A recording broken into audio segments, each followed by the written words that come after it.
Welcome to Living Your Greatness. Each episode, we bring on great people to inspire you to achieve your greatness. We discuss topics all related to health and wellness. Listen to world-class stories, learn valuable lessons, and turn knowledge into action.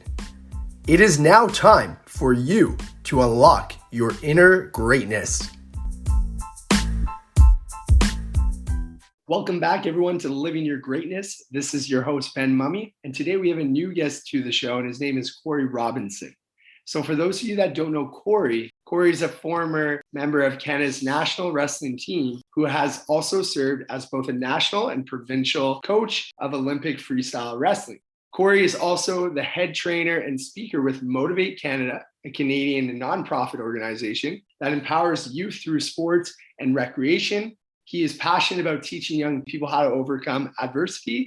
Corey works in the delivery and design of helping Olympic and national level athletes draft their personal stories in order for them to effectively share their gifts with young people to inspire them to set and achieve SMART goals, push through obstacles, and choose to live a faithful and healthy lifestyles. So Corey, welcome to the show. It is a pleasure to have you with us today. Ben, my pleasure, brother. Thank you so much for the invitation here. I'm looking forward to this conversation. Man, that bio was like, dude, I need to add a couple commas in there. It's a little bit of a tongue twister, but yeah, Corey, it's great to have you here. Let's get kicking. So tell us a little bit about yourself. Where did you spend your formative years growing up in Canada? What inspired you to become an Olympic wrestler? And lastly, how did you get involved with Motivate Canada? Awesome. That's great. Well, I spent, right now, I live in Halifax, Nova Scotia. I've been here since 2003. We arrived here in 2003 from my hometown. I was born and raised in Edmonton, Alberta. So back in 2003, if you kind of can remember just our country and the state back then, everybody from out east was going out west. And I might have been my wife and I were the only Westerners going east during that time. My wife's originally from Halifax, so that's why I knew once I married a Maritimer, I figured I knew I'd end up on the East Coast. But my formative years and the time I grew up in Edmonton, and I consider Edmonton my home.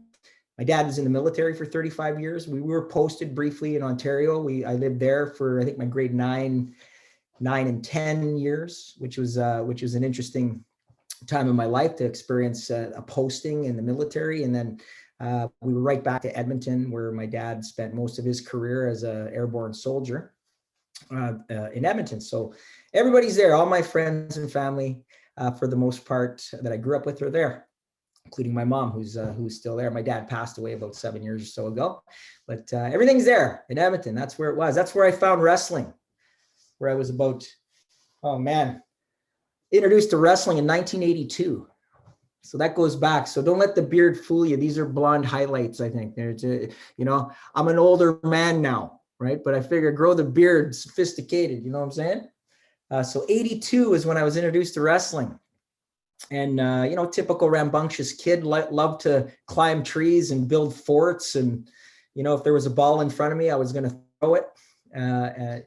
Whatever it took, I was a pretty active young guy. And then wrestling came to my community of Edmonton. There was in 1982, there was the World Wrestling Championships that was held at the University of Alberta back then.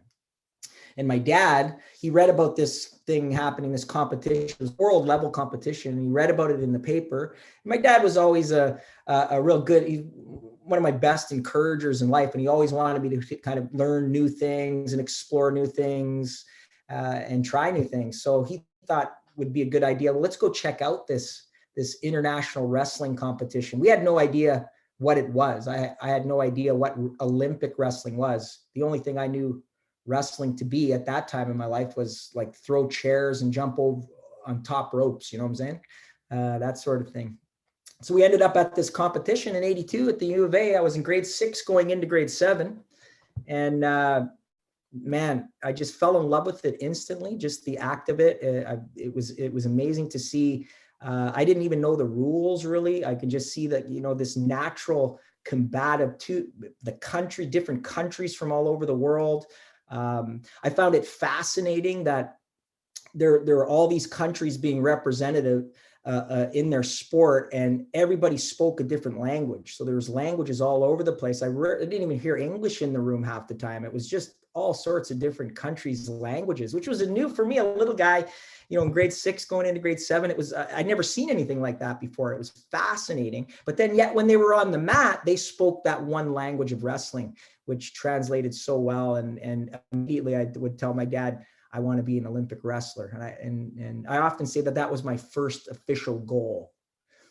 Like as a young person setting goals, you don't realize you're setting goals because you want things. Like you want I want a new bike. I want this, I want that. But you don't really specifically kind of state a goal. It wasn't in my vocabulary back then. So I go back in retrospect and think that when I first stated to my dad I wanted to be an Olympic wrestler, at like 60 pounds, soaking wet, about 4 foot nothing. That was my first goal. And then lo and behold, when I hit grade 7, I got lucky. I found a school, a junior high that had a wrestling program in it through the school system in Edmonton. And man, you couldn't even get even more lucky than this. My gym teacher, who was also the wrestling coach of the school, was an Olympic level wrestler himself. So I was able to receive that nurturing as a young athlete, and being coached by a person who had a really good, solid base knowledge at an Olympic level, helped me out, helped start my career as a young athlete. And so that's kind of where it started. Grew up in Edmonton, found wrestling, and just did the experience of it. Thankfully, my dad taking me there, and then making the decision to want to give it a go. And started from there, and haven't looked back. Wrestling's been a part of my life for the better part of 35 years. That's awesome, Corey. Thanks for sharing kind of that introduction, how you kind of got introduced to the sport, and how did you get involved with Motivate Canada after that? Yeah, great question. Motivate Canada is very close to my heart. A phenomenal organization. As a matter of fact, we just had our 25th anniversary of our nonprofit organization, and it was started, for those that may not know, it was started by a former Olympic wrestler in Canada out of Vancouver. His name's Chris Wilson, and this would have been back. Gosh, I want to go back maybe. I think he had some ideas of it around 93, 94, where he was kind of going on his own freestyle wise, getting in, he had friends of his at the time while he was on the national team for wrestling. That may have been school teachers that said, hey, Chris, you want to come in, and I'd love you to come into my class and maybe talk to some of my students. And Chris would all, being the fella that he was, the giver and the great leader, and he was a natural speaker too, and he had some great stories to tell. Although at that time it was very grassroots in terms of how he was going to go in and present, a story to the young people. And so he would indulge, his teacher friend would say, come into my class, and he'd spend a half an hour there and talk about wrestling and talk about goal setting, and even touch a little bit on how to push through adversity. And very, very quickly he learned that this was kind of a thing. Like, people wanted to hear, like, teachers wanted other people that had, interesting life experiences in front of them, so they can kind of trade off a little bit. And then some of the questions coming from the young people weren't necessarily, how can I be an Olympic wrestler? It was, how could I achieve these difficult things when there's all these other distractions around me in my life? How do you do it? And then so that kind of led Chris to recruit in a few people into this little speakers club, I guess, if you will. And I mean, Chris would tell you the story when he started the board. It was called the Esteem Team. Okay, he kind of coined it the Esteem Team. So a group of athletes. So at first it was a few wrestlers. Go to where So he kind of came to a bunch of us and said, "Hey guys, do you want to go into?" And this was more regional for him in Vancouver and the BC area. And so he had a few of his friends that got involved and went off. There was another former speaker for the Esteem Team. His name is Justin Abdu. He was another close wrestling friend, and he got him in. And then he decided, why not just ask athletes that he may know through the circles of sports? So he's going to Taekwondo, an athlete there. A good friend of his that was on the field hockey team for Canada, and kind of built this little circle of people that had unique gifts in their sports, but also unique gifts outside of their sport. And then actually, like Chris tells an amazing story. When he formed the board, it was literally like on a napkin, and he drew out the vision on a napkin and formed a board. And that's how it all kind of began. And then eventually it pushed into Alberta, where I was from. And I would get a call and say, hey, Corey, do you want to go into schools and do some talks? We have some people that can help set that up for you. Right? Wow. Okay. Well, how do you do that, Chris? You're like, what do you want me to say? And then so he had a bit of he put together a little booklet, that would kind of help an athlete, almost like a template of how to tell your story. And then he kept it very focused, very simple, wanting us to talk a little bit about our sport, but more leave them with a message of how to set smart goals and how to be effective in life, and maybe share a little bit of adversity of how hard that is and some of the pitfalls that one might experience if, finding themselves having difficulties setting and achieving those goals. And then when I moved to Nova Scotia in 2003, at that time, the Esteem team at the time, it wasn't Motivate Canada yet, in about 2003, they were looking to go national with the board. So we're going to try to represent in all the provinces.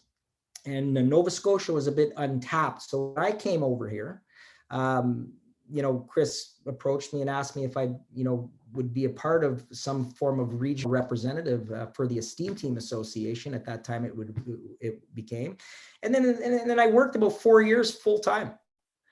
Just walked into to that situation, which was really, really nice to have that opportunity. I was very grateful and thankful. And then, I did that for a few years, recruited some of the local athletes here in Nova Scotia that were competing in high performance. There's a lot of rowing and canoe kayaking in this area.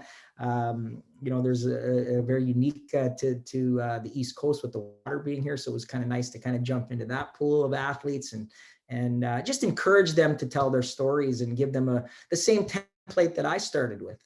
And then eventually it worked into a booklet, and keeping athletes fresh and bringing in athletes from all across the country, and then being flown out to different regions and recruiting new athletes to keep them up on their storytelling and how to effectively communicate in a classroom or even a full assembly setting of 200-300 up to 500, even 1,000 students at a time. And so that's, without any commas or breaths, so that's pretty much kind of how I kind of landed on my lap. And I still am a part of it to this day after 25 years, on and off. I've been contracted in to do various things, help with training, keep the modules fresh, keep the athletes fresh. And then where we met at our conference, Activate or via Youth Pro conferences, they'll ask me to come out on occasion to share some stories and some ideas. And that's how we met. So there you go. Awesome. Thanks, Corey. Thanks for giving that background, both of your, athletic career, but as well as your personal life career as well, too. So, Corey, going back to your athletic career, did you have any coaches who helped you along the way to become a national champion? Yeah, for sure. Like, I think there's people in front of us all the time. Like what's that old age saying is like, who you surround yourself around will dictate the person that you can potentially become. And from what I mentioned earlier on, I was very fortunate to have a really good coach coming out of at grade 7 when I first started wrestling. His name's Jerry Darwanko. He's still involved in wrestling to this day. I believe when he encountered me for the first time, he already had his team going there at that little junior high in Edmonton, St. Cecilia Junior High School. And I think the team might have been 2 years in the go at that point. He was a very new teacher then. He might have been his second year teaching when I came into the school. He's retired now as a teacher, which is crazy. We've been able to continue that relationship on and off over the years, either beyond the mat or off the mat as friends. Just because it's such a small sport. So he was the one that kind of started me as a young person. And then by the time I hit the high school age and started to kind of think about specializing in the sport of wrestling and kind of dropping some of the other sporting activities that I played hockey and I loved baseball and all those things. But it came to a point in my life where I had to make a decision if I was going to set my goals high in the sport of wrestling and want to be a world level athlete. I had to eliminate some of the other ones, not eliminate them, like gone. I hate it. I had to maybe postpone playing that. I just felt I couldn't juggle like 3 different high performance things. I would have loved to have played in the major leagues, and then I would have loved to have played in the NHL like any kid. But I knew I had to make a decision. So around 15 or 16, I made that decision to specialize in the sport of wrestling, and that's all I did. And by the time I hit high school, I went to Ontario for a couple of years and grade 9 and 10 and in Petawawa, Ontario. And I actually had a little wrestling community there that was very small and was able to kind of at least stay attached to the sport while I was there briefly. And then when I got back to Edmonton, just starting my grade 11 year, I joined a program with another coach. His name is Glenn Perch, and also he would have been he qualified for the 1980 Olympics. And sadly, dating back, if you go back to the 1980 Olympics, that was the boycott year. That was the year of the Cold War where Canada didn't represent when it was in Russia. And then if you go forward 4 years, 84 in Los Angeles, that was another boycott year. They had the Olympic Games, but the Russian delegation never competed in 84. And so he would have been he qualified for the 1980 Olympics and couldn't go because of that. But he was still that coach for me, and he remained my coach up until I made my national team for the first time in 1994. And I stayed with him up until about 2000, I want to say 1999 or 2000, and made the jump over to be an assistant coach at the University of Alberta. In my final couple of years of competing, I kind of coach athlete, and I had an opportunity to go support my rival team. It was a rival team for me, and I went over there and had a lovely year. And I think there was the 1 year that I was there, U of A was the second in the nation as a team, as a men's program, which was a really cool highlight for me. I remember my good friend who was the head coach for U of A, he won Coach of the Year that year, which was really nice to be a part of that group of guys that helped that program do well that year. Thanks for sharing a bit of that background there on some of your coaches / mentors. So Corey, moving to my next question, most of us have been in a situation where we set a goal, we work hard towards achieving that goal, and then we don't get the results that we had hoped for. Athletes go through this process all the time, and sometimes they succeed or sometimes they fail. When you have failed at meeting your own expectations, how do you deal with the feeling afterwards? How do you stay focused on moving forward and letting go? Yeah, great question. I think failure is a must. So responding to failure, depending on any situation, is when you truly value something and you work really hard and you've chosen to put some eggs in a basket there to spend a lot of time trying to achieve whatever goal it is, and it doesn't come to you because you've either made a mistake or you can call it failure. The response that I want to have is to just keep going, right? Is to acknowledge the fail, try to ask the appropriate questions back to yourself on what were those things that brought it to a failure, and can I learn from this? What can I do? What is my response after the fact so I can keep moving forward, and not let go of the fact that failure might not be there again. Like it's probably going to be there again at some point. So trying to find this formula of continuing to move forward from a fail and not just stopping in your tracks and going back to what you did before. So there's got to be some sort of a different pattern or a different behavior that has to be hit if you want to have success in whatever you failed at. So trying to acknowledge those things, like through the fail, let's try to pick and acknowledge the things that made it a fail. We don't want to look at it because I think we're so geared towards, at least for me, I'm just speaking for me. When I fail, the worst thing is I'm hoping that it's not a public fail, right? Because if it's a public fail, and everybody has an opinion on why that person failed. And sometimes they're really good opinions. Sometimes the people closest to you will tell you, where you could have measured up better, or where some of your behaviors before you even tried to achieve it, you could have changed before you made that decision to go in. And then if it's a quiet fail, it's the hard part to tell yourself where you need to get better, because we could talk ourselves into anything if we're by ourselves. So I just do believe in failure, have a community around you that you trust, that can tell you exactly, and don't be afraid to ask them, where do you think I could be better? And really the sole goal is to just move forward from it. Like, if I stand still after a fail, then that's probably where I'm going to remain. What can I do to move forward? Not be afraid of failure. Embrace it and enjoy it and take it for what it is. Fail. Okay, is it the be all end all of everything? No, it's something to kind of push from, right? And get better. So Corey, in the last couple of decades, you have coached many athletes. What do you believe separates a good athlete from a great athlete? Awesome question. I can answer that like in a couple of different experiences, because I was an athlete. So I was a person who needed to be coached, and I always want to try to be the best athlete I could possibly be for my coach and my team.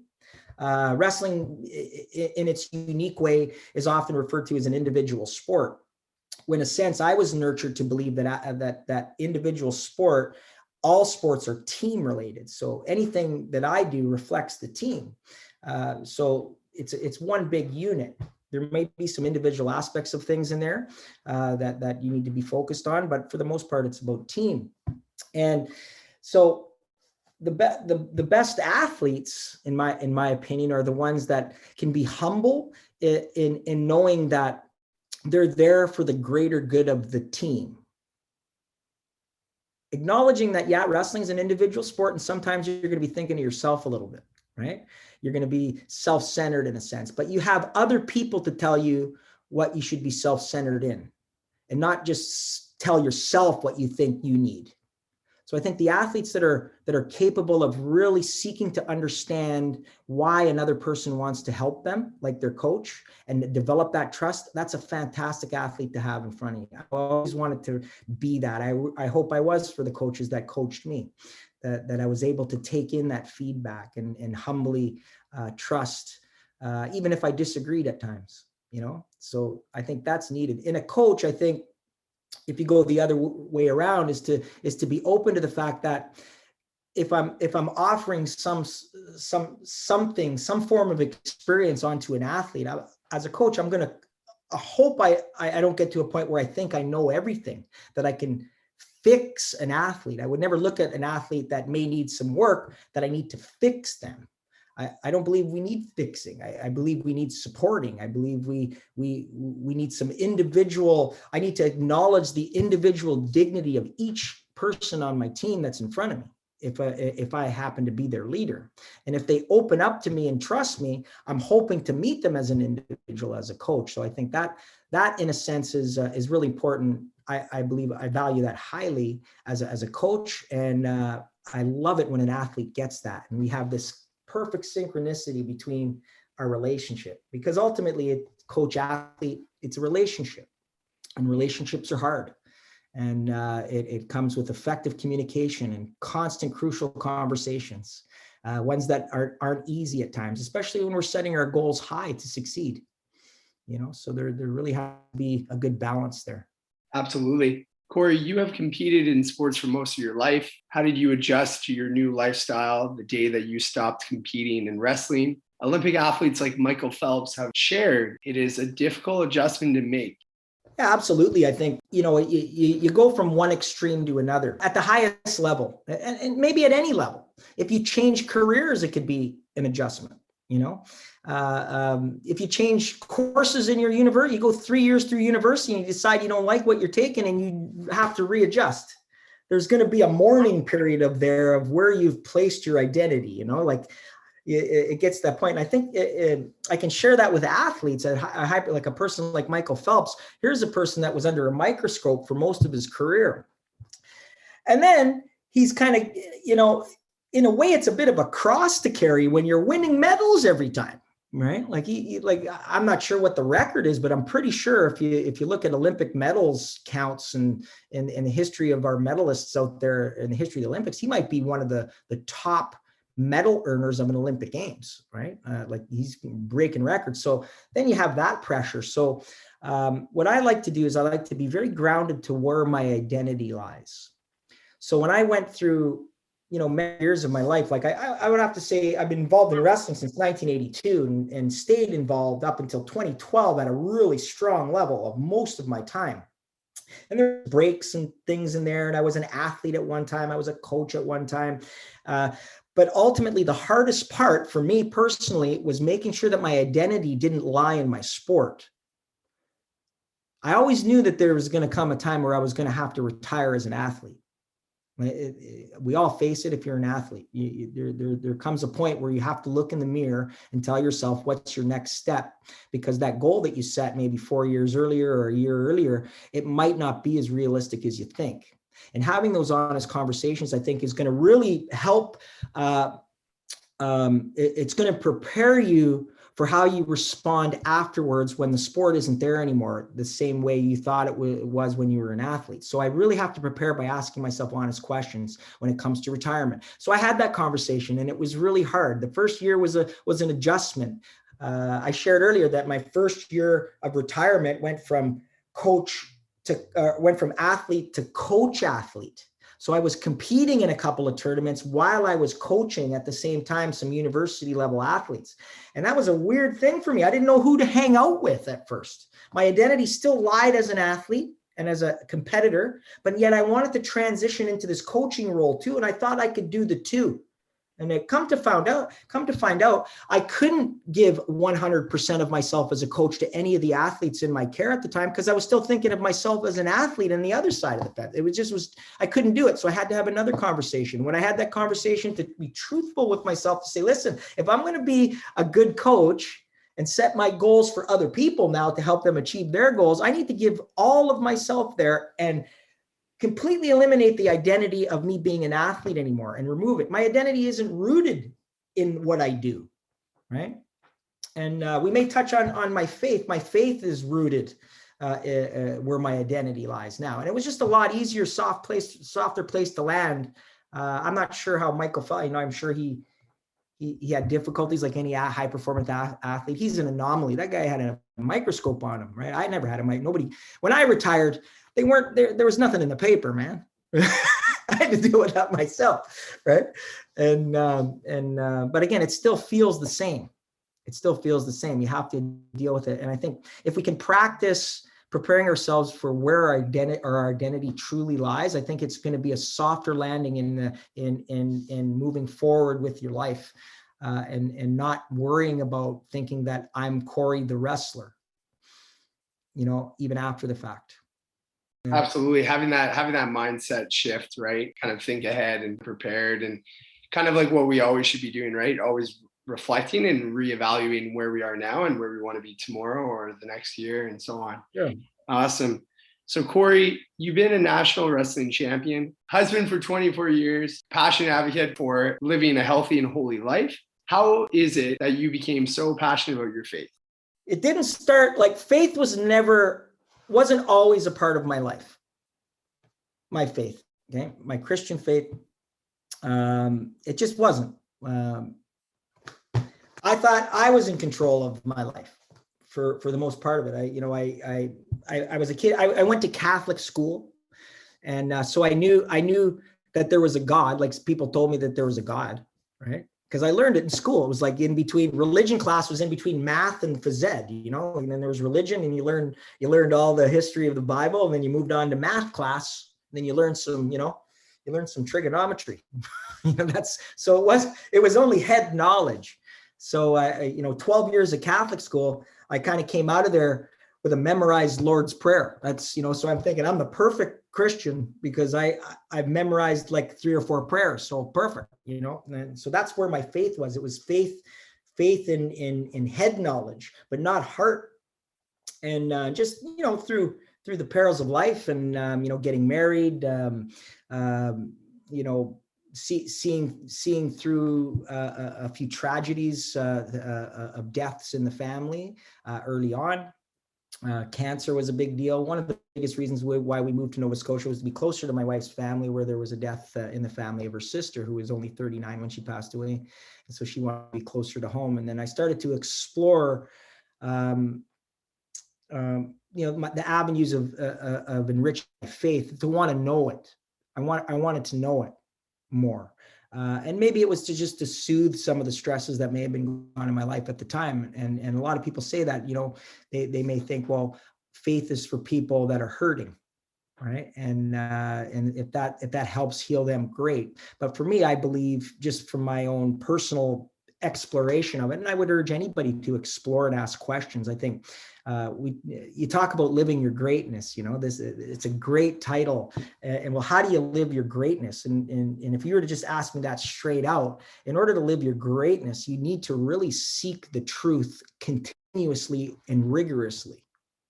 And I believe that there's one truth. I don't believe that there's a whole bunch of truths on the same topic. I believe that there's one. I think it's dangerous to think that there's a whole bunch of truths. And if that truth is good for you, then that's your truth. I think that, in my opinion, that's dangerous for the world. So I want to rigorously dig in and seek the truth by asking questions. And I did that through a period of my life. And that brought me closer to my faith, which ultimately introduced me to Jesus. And not Jesus as a God in the cloud in the sky. Like, sometimes it's hard to put that head knowledge to the heart, to fathom the idea that this Jesus is a person and he loves me right now. Like he's here now. So it's nice to know that I can't do it myself, and I need this person who's God to help me. And then so I do my best to seek him daily, to bring it from here to here. And that helps me. And that was a bit of a journey over, about a 10-year period. And then ultimately, one of my rock bottoms, where I truly believed and felt and this is my experience. It's it's nobody else's experience but mine. Is I dealt with a drinking problem for many, many years as a functioning alcoholic, and there was a time where I hit this rock bottom where I just couldn't do it on my own, and sought out the help of this God that I thought was supposed to be there for me, and he delivered. He helped to show me that my dignity didn't lie in the bottom of the bottle, and it just like it didn't lie in the middle of a wrestling mat, and it didn't lie in any of the medals and earthly achievements that I have either. But he certainly showed me the beauty in experiencing all that, even at the worst. The suffering part of it was hard. But at the end of it, having to experience that suffering brought out the greater good and allowed me and showed me to love him more. And that's kind of how my faith kind of works with me today. Dude, man, failing and suffering, that it's kind of a gift in a sense, right? But we need it to be able to spring forward. We need it to adversity in our lives in order to grow. And I've known to come to my God he doesn't necessarily want me to suffer. Like, he's not willing suffering onto me, but he's so loving that he allows it to happen, because he knows that, like, I believe that he's there for me to back up on. He's there with me in it. He's not trying to fix it. Like a coach wouldn't try to fix an athlete. I walk alongside the struggles of my athlete, and I help carry it with him. And that's where my faith lies, in him. Jesus helps walk with me in my own suffering. And then through it together, we get through it, and we learn from it, and we grow with it. And that's kind of where it's at. Simply put, as simply as I can put it. Amazing. Yeah, no, it's definitely interesting to hear how you kind of stumbled upon it and your whole story there. That's beautiful. So Corey, you are someone who deeply values your family and friendships. It has been interesting to see how the pandemic has changed our society's values. For example, more and more people value spending time with family and balancing their personal life. How should people find the right balance between a career and personal time? Do you believe this will be different in the future when we eventually go back to our new normal? Yeah, great question. Really good observation. I think this 2020 and 2021, as we kind of move into new protocols and new ideas of how we communicate with one another and how we stay connected, it's like an organism that's just completely changing day to day. There's new apps to people to connect with others. There's, gosh, like in 2019, I didn't even know what Zoom was, bro. Right? Like, and then I kind of felt bad for Skype, all these new ways of communicating. And it's so important to stay connected and just to see if any of us, and you talk, Ben, a lot about reflecting, about going back and reflecting on things and how you can be better as a person by reflecting and seeing what's happened, the hindsight's in 2020 and behind you. And, it's neat that if we could have had one little bit of time in our pandemic, if we had any time to kind of sit back, we had that year of 2021, especially the first 6 months of it, where we were just kind of with each other in our homes, having to figure out how we're going to stay connected. So I kind of went through these cool, I acknowledged in myself that I went through phases. I'm an extroverted person, so I need like people around me. Like my cup is filled, man. When I have people around me, I'm touchy-feely. I'm a handshaking, high five, hugging type of guy. That's just it. Like I need that for my cup to be filled, right? So God love all the introverts out there that would love the first 6 months of the pandemic when they were just like, man, what a rest, for them with the anxiety and all that of not having to be forced into offices or workplaces with other people. They just had kind of a break. But what I found as an extrovert, dude, man, I was going crazy. Like in the first 6 months, I was trying everything to try to bend the rules. How can I get it, go visit my friends without breaking the law, like what can I do to push the envelope and all this stuff? So I'm trying to come up with new ideas on how we can stay connected. I know at my gym, we weren't working out, and my gym it fosters community. It's all about community. Right. And working out together and getting better, healthy with each other. So we got, we decided to do Zoom workouts, so that's one way to kind of stay connected. And it was awkward and goofy and it was, the tech was horrible and nobody could hear each other. And, but what was awesome about it is it was still something that we were doing. We chose to do it as goofy as it was, because we knew deep down it wasn't really about the workout. It was about needing to stay connected. That's what the workouts were now. We look at each other doing a couple curls. Are you doing your curl, Ben? Through the screen. But at the end of the day, it just came to, we fostered community so much. We also valued it. And we also acknowledged that we need it. Right. So we talk, and then again, now you hear these words, the new normal. What is was it abnormal to be in community before pandemic? I don't think it was abnormal. Right? It was always normal. We're just finding new ways to feed our hearts of that actual need. We need it. From introverts to extroverts, we all need the connection. My wife is a natural introvert, and she kind of liked the little break in the first little bit, but just living with her in that experience, we've never been blessed with children. So it was only the two of us. I learned more about my wife in this last year than I did in the first time, right?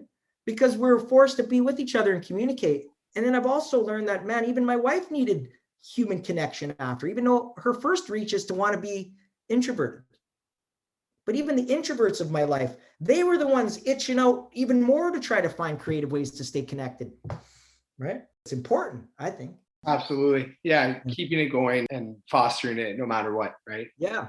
So Corey, there's no doubt a couple has to make certain compromises and sacrifices when in a committed relationship. So what are some of the challenges that your relationship had to endure? And better yet, how did you and Kate manage to overcome these challenges? Well, thank you for asking that question. I really love my marriage.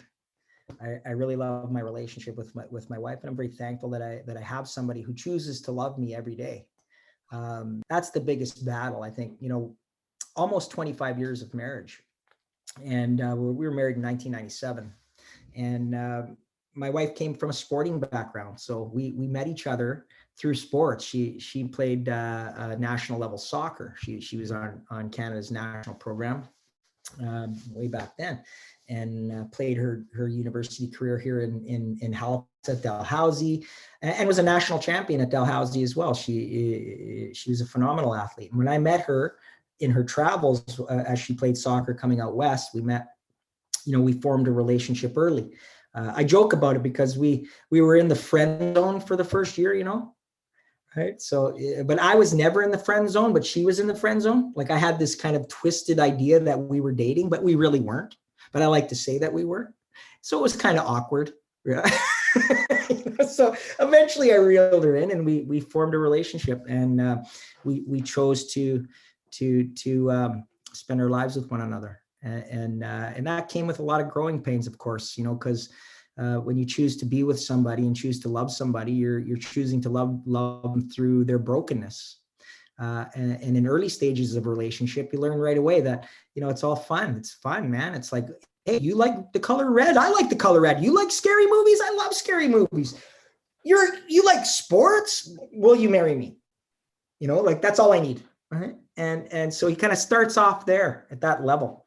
And then eventually, over time, as our authentic trust starts to build, and my wife and I aren't immune to it. Real things start to come out, and real brokenness of who we are, because we're all broken in some way. And it started to shape itself, and then now we're having to respond to how do we deal with the other person's brokenness, and fair play. I claim to have a lot more brokenness than my wife did. She was very, very loving and gentle, understanding person. She dealt with, I'm a pretty hard-headed guy. I'm very intense. A lot of time I try to work on gentleness. Coming from a sport of the Olympic wrestling, it comes with a more abrasiveness than it comes gentleness. God forbid you're ever going to use the word gentle on a wrestling match. You just don't. But I think there's a lot said about being in relationship with one another, man and woman, is to find that gentle part of you in order to access that authentic love between one another, so we can seek to understand one another's brokenness and learn to love it, and not by feeling, but by choice. So, pushing through, I think one of the biggest battles, we balanced sports, and my wife was very understanding when I was an athlete, very understanding of my travels as a coach. And that was, I would say, didn't come without its tension at times, and lack of communication on my part of where I'm going to be or what I'm doing. I think that's all just everyday kind of things, and really benign in a sense of real breakdown of our relationship in any way. But when drinking was involved, when I was full-fledged abusing alcohol for a good decade of our marriage, maybe even more, you'd have to talk to my wife. She seems to remember a lot more of that time. And she loves to correct me when I'm wrong too, which I welcome. But we lived through that tension, and one thing that I'm very thankful to understand through that in my relationship with my wife and marriage is learning middle of the way through my marriage that love wasn't a feeling. I used to always think that, if you make me feel a certain way and you measure up to making me feel good all the time, then our marriage may last longer. And it's a necessary component of you making me feel a certain way, when ultimately at the end of the day, it's not always a good feeling. It's very difficult at times. So it's moving from that feeling to a choice, where my wife chooses to love me, and I do my best to choose to love her, even in the hurtful times, even in the struggles, even in those broken parts, even when I'm gone for a week at a time on road trips and don't call home, and put alcohol and other things and distractions ahead of my promises of my relationship when we were married.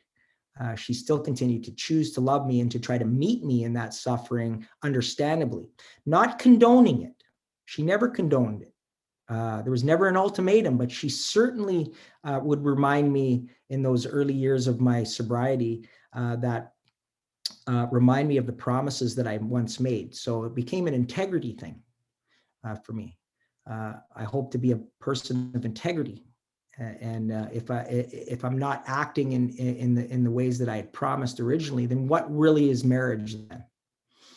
So I really had to look in the mirror and face some hard truths of what I wasn't doing and wasn't measuring up to.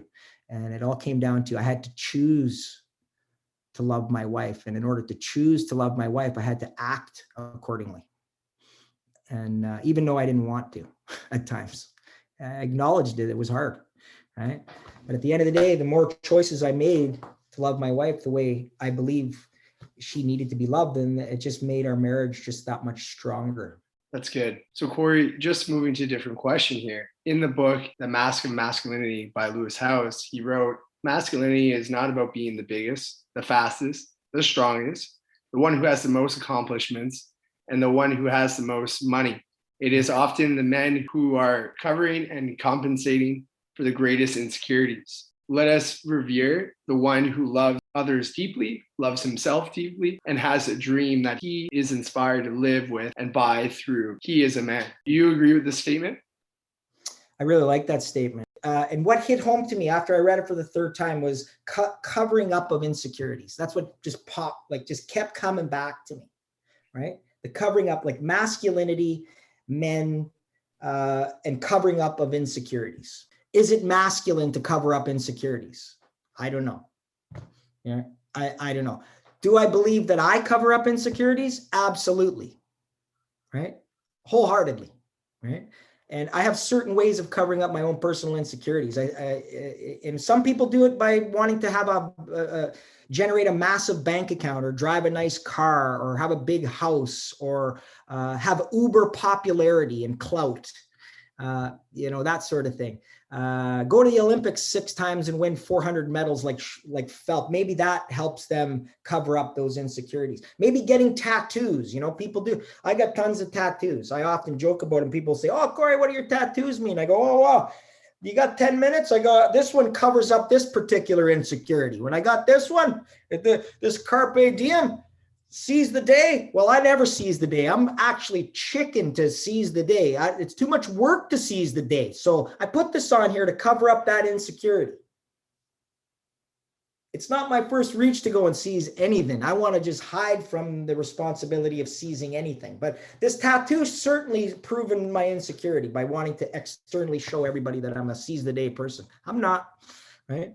So that's what hit me home. That's what I agree with in that statement, is about the covering up of this false masculinity of having to fill your surroundings with things that mask your inner insecurity. And when we all do it, and I think that I'm just speaking for me, the only way to battle that as just a broken human being and who I am is to just be aware and make wise decisions on what you're distracting your life with and what you put your identity in. I certainly don't put my identity into my bank account. I do my best to not put it into the stuff I have.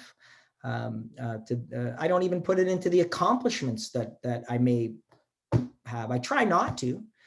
I constantly have to remind myself that that's not the most important thing. Wanting to know myself authentically and be an authentic friend to somebody, and authenticity in friendship, I think, is important.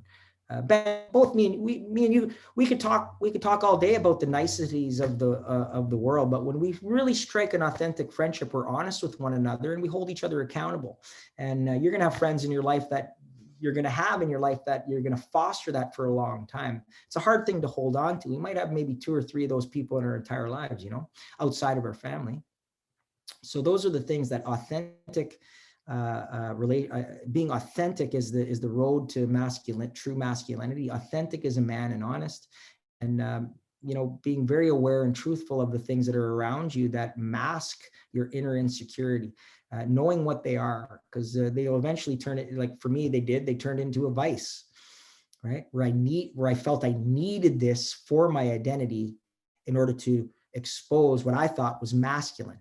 So drinking with the boys till 2 a.m. and having 2 more beers than the big guy. That to me was what I identified as a masculine and it just was so wrong. It was such a lie, right? And it took a long time to kind of get past that, to see it as a lie, because my identity was so rooted in it.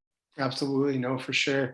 So, Corey, men who come of age without being nurtured, without learning how to nurture themselves, have a hole they carry around. Some people fill this hole with drugs or alcohol, others fill it with violence, but it gets filled one way or another. Yeah. You have shared before that you used to have an alcohol addiction. How did you overcome this toxic lifestyle habit, and what inspired you to make this lifestyle change? Yeah, thanks for that question. Yeah. Oh man. Filling that hole, filling that hole with stuff. I think, I once read, I can't cite where I read it from, but how all of us have a father hole, and this is relating to my faith. We all have a father hole. We may have an earthly father, but I'm talking about a heavenly father. So in my faith, all of us are trying to fill this father hole in our hearts. And until we seek, and this is the way it happened for me, is when I sought the Heavenly Father, he would be the one that I would want to fill my the hole in my heart with him. Until I found him, I would often stray and fill it with liquors, fill it with ego, fill it with wrestling tournaments and accolades, fill it with money, fill it with sex, fill it with women, fill it with, whatever the thing was. If it wasn't, that hole, like you said, needed to be filled. And we're going to find a way to fill it. And it's temporary. It's temporary. It's like when you eat, like, man, have you ever been really hungry and you're like, dude, I want to go get like a Big Mac, but not just one Big Mac. I'm going for the double Big Mac and the cheeseburger and the 2 apple pies because I really starved. And then you jam it all in. Well, I'm just speaking for me, man. I jam it all in, bro, to satisfy that hunger. And at the end of it, I'm like, the last hour, I'm like this. I can't sleep at night. I'm drinking 15 waters in the middle of the night because I'm so dehydrated. It just, at the moment, it was completely satisfying, bro. Right? I can't lie. When I'm in that drive-through and I'm going like this, woo, bring on all the Big Macs, Hour later, not that satisfying. The hole fills out. You need to refill it for that instant gratification. And I think for me, my faith was I'm filling it in with the relationship with my God was who I decided I'm going to fill that hole with. Now, is it easy? No, it's a choice. Like I mentioned in a relationship, love is a choice. It's not about feelings. I'm not waiting for Jesus to come to me to make me feel good. That's not what it's about. I need to seek him. And he's going to be there and fill that. And the more I do that, the more filled I am. Am I going to stray and fill it with other shit? Most definitely, probably. Right? But the beauty of it is he's so merciful. He's still going to be there with me walking through it. Right? And that's what I'm trying to do. I'm trying to fill it with him more than I fill it with stuff. I constantly fail. We talked about failing at the very beginning of this whole thing. How do we respond to fail? Just keep going. Just keep going, trying to be better than you were yesterday. Try to be better than your choice that you made 5 minutes ago. We have opportunities to be better at every second glance, right? And what's awesome about my faith and my God is he doesn't judge me for any of those things, right? He still loves me no matter what. He'll walk with me. Does he condone it? No. Does he want that for me? No, because he knows that there's better. I was created and designed to be great, the greatness, living your greatness. I was created and designed by him through love for greatness. That's it. Can't be great if you're trying to fill your empty hole, your father hole with other stuff. And it's not just with the tangible. You fill it with anger. Fill it with unforgiveness. Fill it with resentment. Fill it with jealousy. Fill it with FOMO. Fear of missing out. Fill it with toxic relationships. filling it with gossip? And then all the tangible stuff. The tangible stuff's the easy stuff to conquer. It's the other stuff that gets in the way that people don't talk about. Are we gossiping? Are we treating the people that we claim to love as dignified as if they weren't in the room? If you're talking about another person and you're lifting them up and they're not in the room, how much are you lifting them up? Even if you may have an issue with that person, are you still putting them on a dignified pedestal to respect them? Those are the things that are hard for me, man. I'm a gossiper. I'm a FOMO guy, dude. Like, I'm not always dignified in that. Mm-hmm. The tangible is easy stuff, the drinking and the drugs and that's all talked about. It's there. We're aware.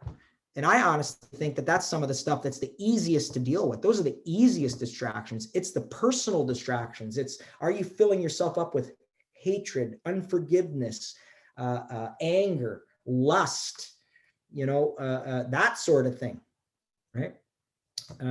Those are the things I think we need to check. Those are the ones that where we really need a positive hole filled to rid ourselves of those things in order to stay healthy. Absolutely. Corey, something that I admire about you from the first time I met you is you have a heart of a lion. So I applaud that. You have helped many troubled and abused young men work through many of their issues that they were struggling with. You've had an impact on many people, inspiring them to be resilient, overcome adversity, and choose to live a purposeful life. What is your why for doing this? I love that. We all have to have a why. Okay. Why do we do this stuff? Why are we the way we are? Well, yeah, I spent a lot of time, many years working with young offenders, with at-risk youth in treatment centers, a better part of 14 or 15 years on and off, and experienced a lot of unique relationships, let's put it that way. And to walk with somebody in that suffering, it was an honor, was a real honor. It was almost like, it's not what I instilled on them and what they can learn from me. Dude, I learned from them. Like, they helped me grow and see in different ways and different perspectives. Dude, you've read the papers, you see what's going on in the world right now with the residential schools and all the atrocities that are taking place with the Native people. It's horrendous. And as a person of empathy, I feel that pain from that suffering. And I worked with a lot of Aboriginal youth in my days of youth treatment, and even in the early 90s, touched some of the people directly affected. Some of the young people were coming directly from some of those schools, and their family members have met them head on. And I just remembered it in my experience, it was so normal.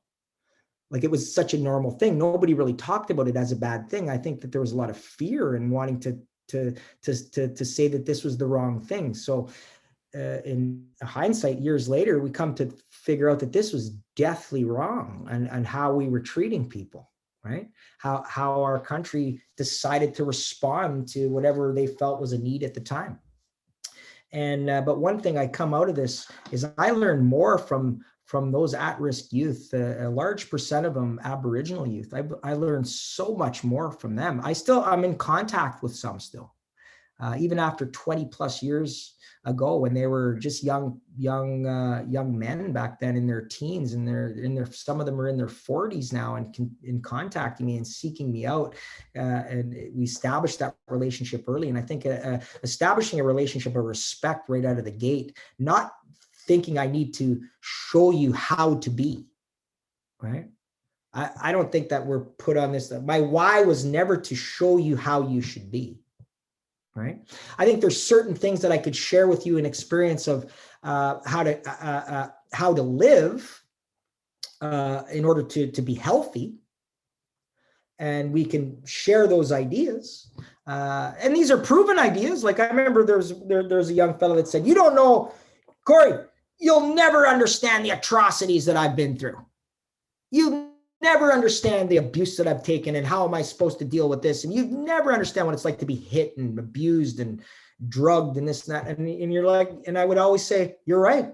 I don't. I have no idea what that would be like. I don't even know where to begin to think that I have anything in my heart or my brain or my experience that I could give you now to help with that. I don't. But what I do have is I have a really good general idea based on fact proof that I was raised in a loving family that taught me how to love one another, that taught me how to respect one another, that taught me how to set goals and move forward through a lot of adversities in my life. And I'm not going to weigh out what your adversity is to mine, but I do believe that there's a formula to get through whatever it is, right? And I have that. So I have that to offer, right? But I'm never going to say I know exactly what you've gone through or know what it feels like, because I don't. But I know what this side is. I know what we could do together to conquer it, right? So it's not me giving you something and an idea and go fix yourself. No, it's going to be me offering a bit of me. I'm going to take it of you and learn from you, and we're going to walk together.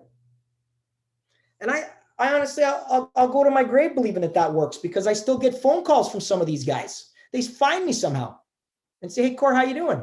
And I love hearing from them, right? And sometimes I'll seek them out, right, to see where they're at, and if we can find them, hopefully, we move on with our lives. Corey, this leads me to my next question. There are many social pressures that men face: demand for strength, income, emotional regulation, and many more. It is not always easy to be a man. It can feel stressful, overwhelming, and lonely. What are some ways that women can support men as allies? Awesome. That's awesome. My wife and I often talk about we're a team, right? We're allies. And for men, I think a lot of times men, we have a hard time receiving help, because we're just these natural fixers, right? We want to fix stuff. We want to go out there, like you gave me an awesome compliment. You said, "Corey, you got the heart of a lion." Dude, we all want to be a lion, right? Like, oh, go out. We were the king of the jungle, right? Dude, man, I'll tell you, my wife is really good at this. My wife should be on this call answering these questions. She's really good at this. She's really good at helping me, loving me the way I need to be loved. I could use some work, and I think that it would serve any woman to know a man a little bit better, is if you know how they want to be loved. But at the same time, I need to know how to love my wife. And what men tend to do, not just men, but everybody, we tend to love the other person the way we want to be loved. So for example, I feel loved by my wife when we're holding hands and she's hugging me and giving me a compliment like every 11 minutes. Like, I want to be touching, you know what I mean? Like I love being affirmed. I feel loved by her through affirmation, through physical touch. I feel loved by her. So I often compliment my wife continuously, like the way I like it. And I like to hold her hand or give her a hug or a kiss, like just randomly, or hold hands in a movie or whatever. But that's not her first way that she wants to be loved. She likes acts of service. She feels super loved if she starts her car in minus 25-degree weather and there's a full tank just there, right? Or the oil was checked, it's perfect. There's air in the tires, that sort of thing, right? Acts of service. She feels love. But I always used to think, well, I got to love her the way I need to be loved. So hug. So when she wasn't being fulfilled by that. And then there was a game changer for me when I understood when we understood our love languages. Game changer, and our relationship blossomed from there, because I stopped spinning my wheels trying to love not just my wife, but other people with the way I wanted to be loved.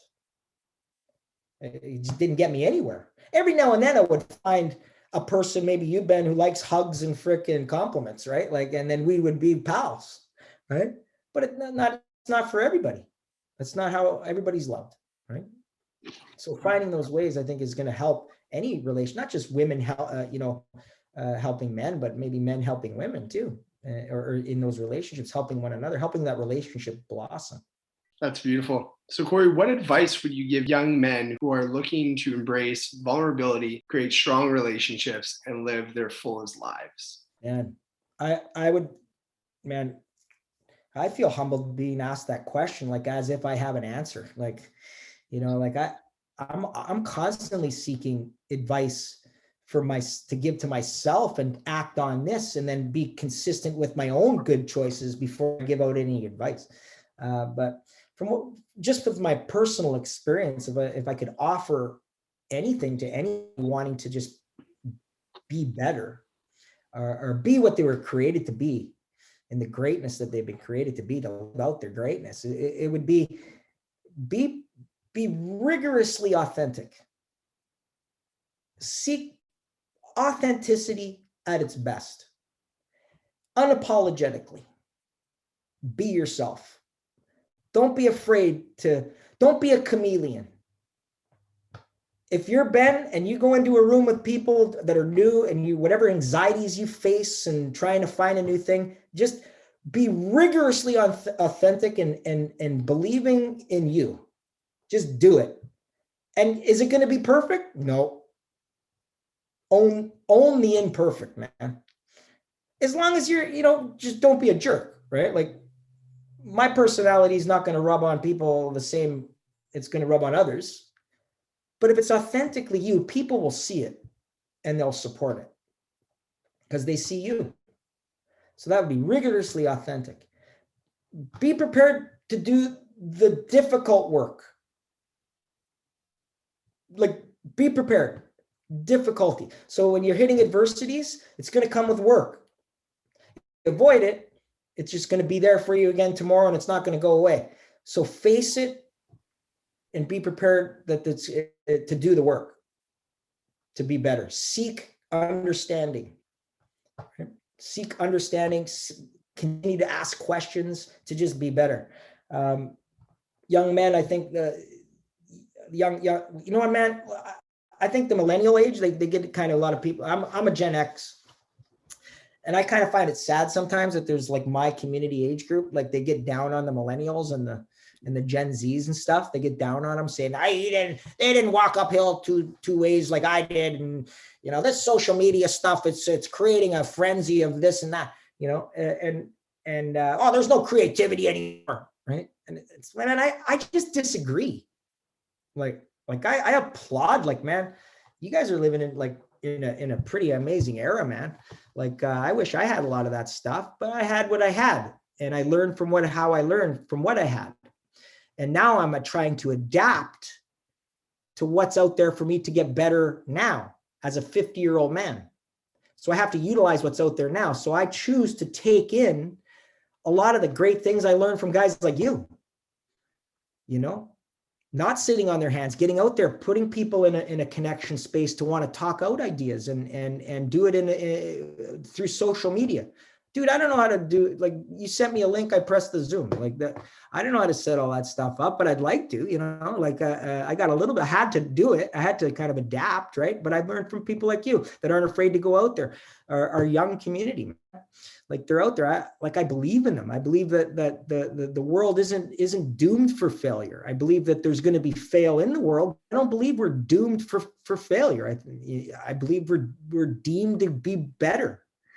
Like, we are inherently good. I think like our creation is good. It wasn't created for doomsday. It's good. We're gonna grow in goodness. It's gonna happen, right? And I think this generation is just phenomenally gifted in that, and I celebrate it. I learn more from you than I do from my own self, and then I try to experience whatever experience I have. I try to learn something from it.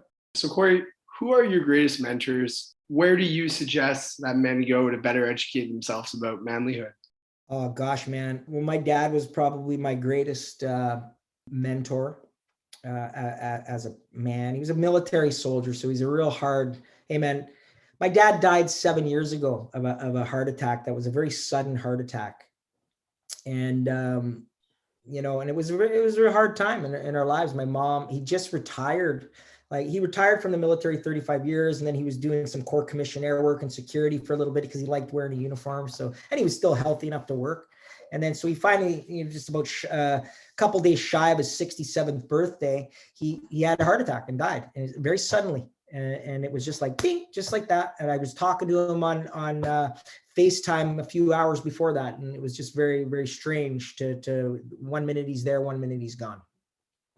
That was 7 years ago, but I do remember, as hard as it was at the moment to have to experience a loss like that. And many of us are touched by a loss of a loved one in very, very many capacities. I can't speak for everybody, but just in my experience, it was hard, man. Like I didn't know what to do. Like it was a weird thing, but I still had to move forward and prepare the funeral and help my mom fly all the way back to Edmonton. My brother was in Toronto at the time with his family. We all kind of getting together. It was just this frenzy. It's almost, you never had time to kind of mourn or grieve anything.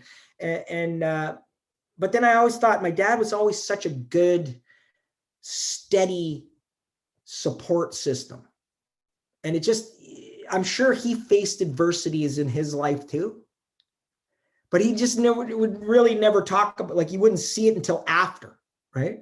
So I just kind of put that hat on of how my dad conducted himself as a father, stoic father, great man, loving dad, and just did the work.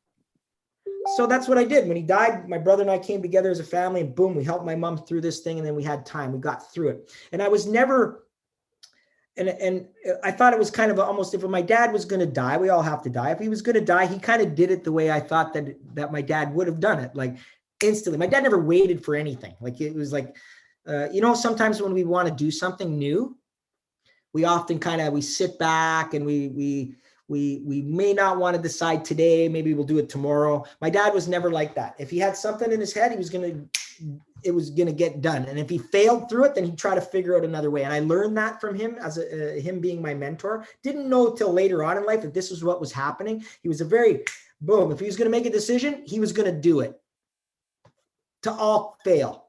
Right. And that's kind of how he died. He's like, well, looks like I'm going to be checking out. I'm dead. That's how he kind of lived his life, So I remember joking about it at the eulogy. Everybody, they got a little chuckle out of people thinking, dude, my dad didn't wait for anything. Right. So yeah, it seems sudden to all of us, but wouldn't you expect anything different from my dad? Right. He wasn't going to have a prolonged approach to death. Boom.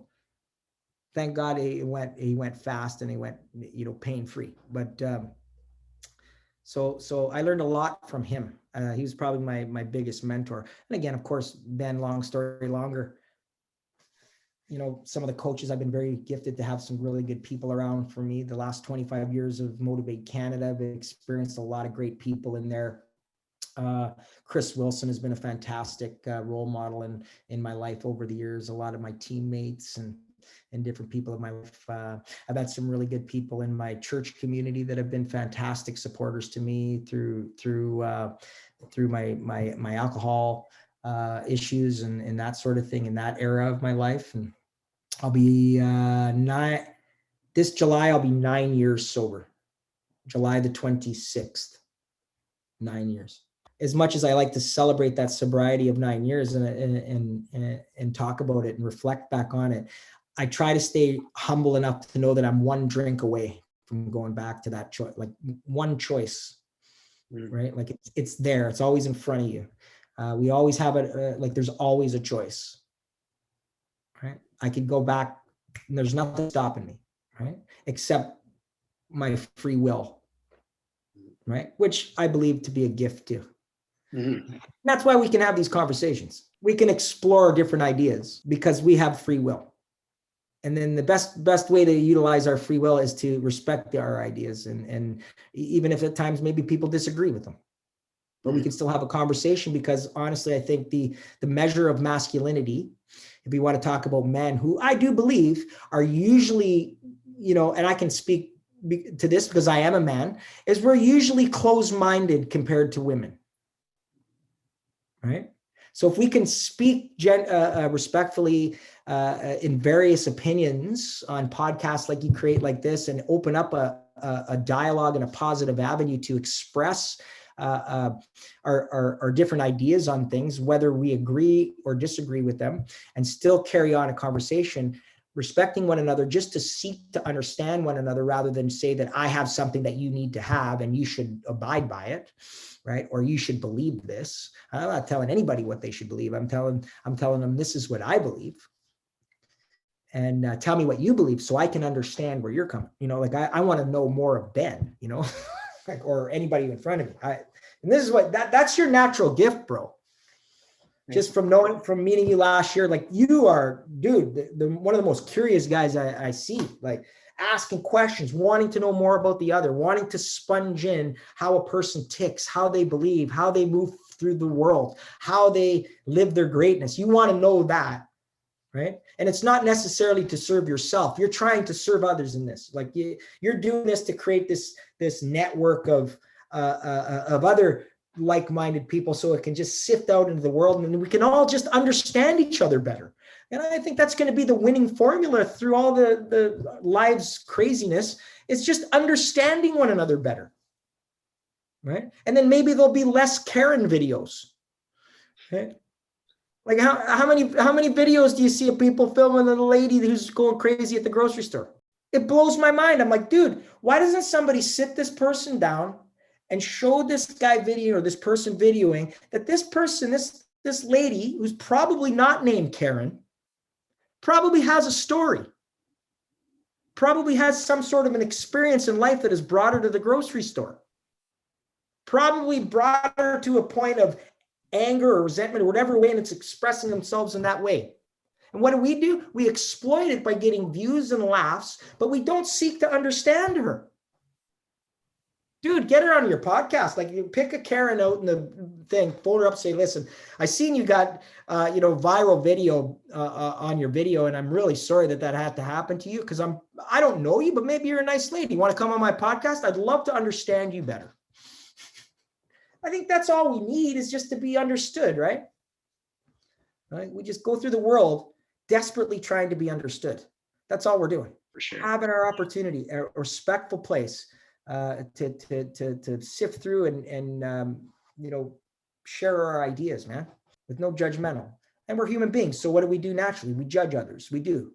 Human beings come with conditions, bro. We do. As much as we say we don't, all of us have conditions. None of us are unconditional.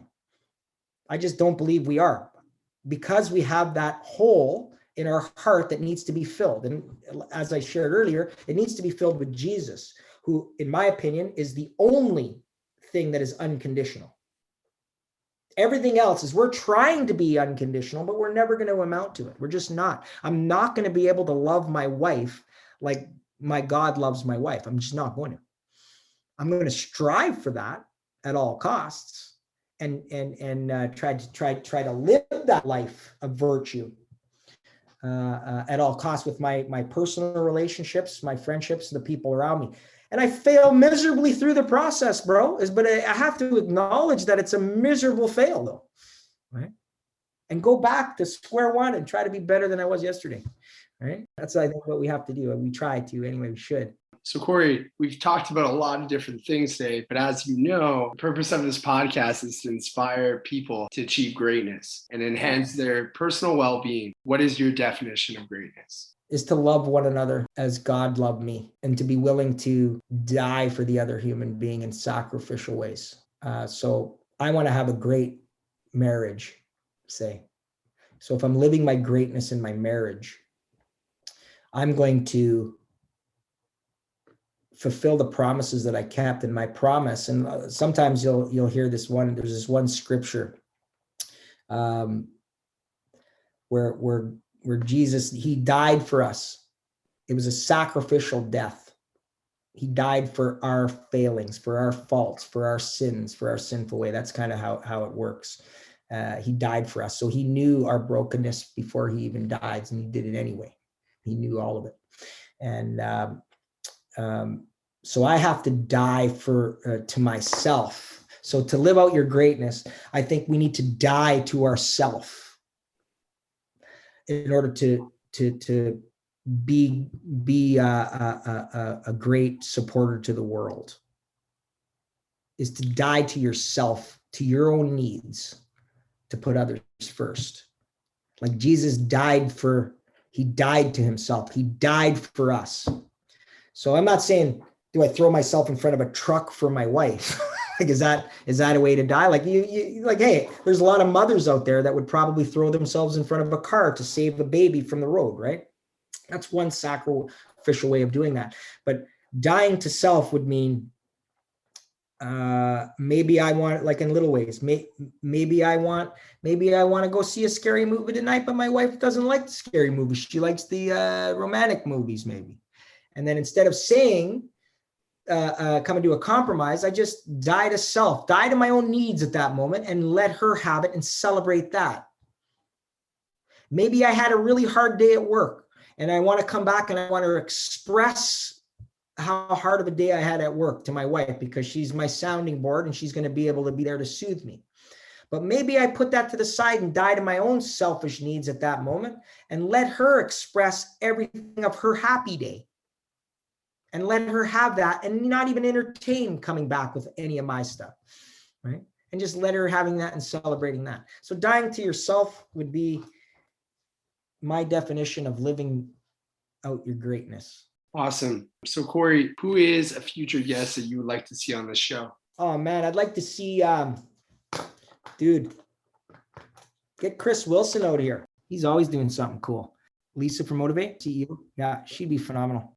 Just having genuine conversations with anybody is really good, man. It doesn't matter who you have on here. You don't have to have some sort of a letters behind your name or some sort of an accolade to have a decent, genuine, authentic conversation with one another. Like, and if you're living out your values of living out your this is what you're trying to do, Ben. Have your neighbor on here, man. Yeah. Right. Have a conversation, right? And we can learn something from anyone, right? No, I appreciate you having me on, and we can, giving me an avenue to talk. No, I want to take the moment here to thank you again for being so generous with your time. I know you're so passionate about speaking about things that you like to talk about, and it's been so great to have that here. If someone wants to reach out to you, how can they connect with you online? Oh man, you can get Corey Robinson 1 at Yahoo. Corey Robinson 1 at yahoo.ca is my email. That's an open forum. You can get a hold of me on that anytime. I think I have Coach Robinson 1 on Twitter. But no, appreciate it, Ben, man. It was an awesome chat, bro. It was good seeing you too, man. Thank you for listening to the Living Your Greatness podcast. If this show has added value, please subscribe, leave a rating, and make a review.